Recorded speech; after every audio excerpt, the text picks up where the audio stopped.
We are just a week out from Election Day in the Commonwealth. Following Jay Jones's text message controversy, Virginia Democrats are getting ready for a potential split ticket.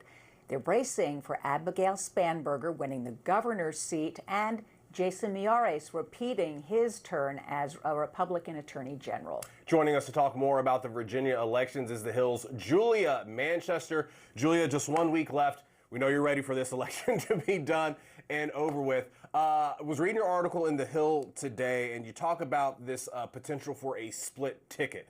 What would it mean for a Governor Spanberger to have to work with Attorney General Jason Miyares? Well, it would be somewhat of a headache, obviously, and this is something that Virginia governors have seen in the past, but it's been quite some time. The last time we saw a split ticket in Virginia was during then Governor, now Senator Tim Kaine's administration. He worked with Republican Attorney General. So did former Governor, now Senator Mark Warner. So there is precedent. And we know that, attorneys general and governors from the opposite parties in Virginia, it's, workable. We do know that to represent sometimes themselves and their own personal or their own political interests or administration's political interests. Oftentimes governors will hire their own counsel, but there is a lot of question in the age of the Trump administration how this would work. For example, you have Democrats arguing that Jason Miyares, as the incumbent Attorney General in Virginia, has not signed on to the 50 lawsuits that Democratic attorneys general across the country have signed on to against the Trump administration. That's no surprise. Jason Miyares is a Republican and a Trump ally, but Democrats and Jay Jones very much making that argument. On top of that, we are now entering the redistricting era in Virginia with House Democrats and Senate Democrats in the state legislature wanting to pursue this. Now, this raises the stakes for the House of Delegates races in Virginia, because if Democrats maintain that majority, redistricting is going to be a lot easier. However, if Jason Miyares remains Attorney General, I think we could imagine that he would try to use every tool at his disposal to block Democrats in Virginia from redrawing those congressional maps. Julia, there was a time when Democrats felt pretty good about the Attorney General race. They thought Jay Jones was going to do it. And back in September, there was a Washington Post poll showing Miyares at 50, Jones leading Miyares 51 to 45%. But then in October, this month, it's a dead heat. And of course, this follows the texting scandal over with Jason Miyares. That scandal really seems to have damaged him. Do you see any of its influence elsewhere in terms of some tightening races?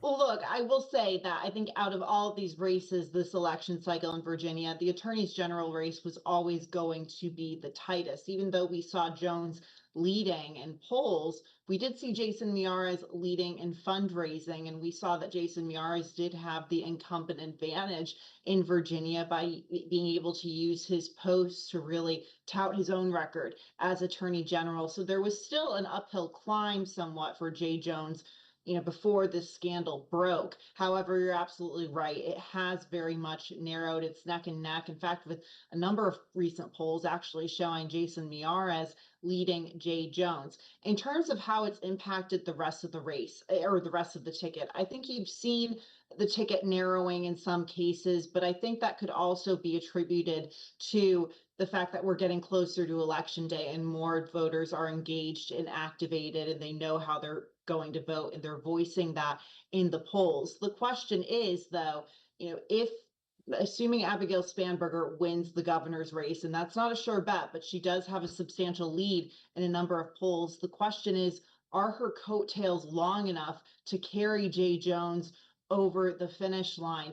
I was chatting with a number of Virginia election analysts who argued or said that they, had a feeling, had, heard anecdotally and saw some data that would suggest that a lot of voters, could vote for the governor's race, but may sit the attorney's general race out, because we know that a lot of Republicans and Democrats are upset with Jay Jones over this scandal. The question is, who does that benefit? Does that benefit Jay Jones or Jason Miyares if voters sit it out and turnout is lower? Yeah, Julia, I know you spoke to Ben Trebet, Virginia Democratic strategist, and he, to your point, talked about how Miyares faces a big challenge winning with undervotes because he needs twice as many of them to vote for him, and Jones could actually benefit from there and ultimately take this race. Yeah, I mean, I think the analysts I spoke to and the strategists I spoke to were very split on who that benefits. Because the argument in terms of it benefiting Jones is that there's not enough voters that are Democratic voters that are going to say, okay, I'm going to vote for Spanberger, but I'm going to cross over and vote for Jason Miyares. However, there's also a question of how many independent voters turn out, how many independent voters are willing to split their tickets. So it's unclear right now. We're making a lot of hypotheses here or predictions, but we'll have to see. This isn't something we've seen in over 20 years in Virginia, and we're living in a very, very different political era.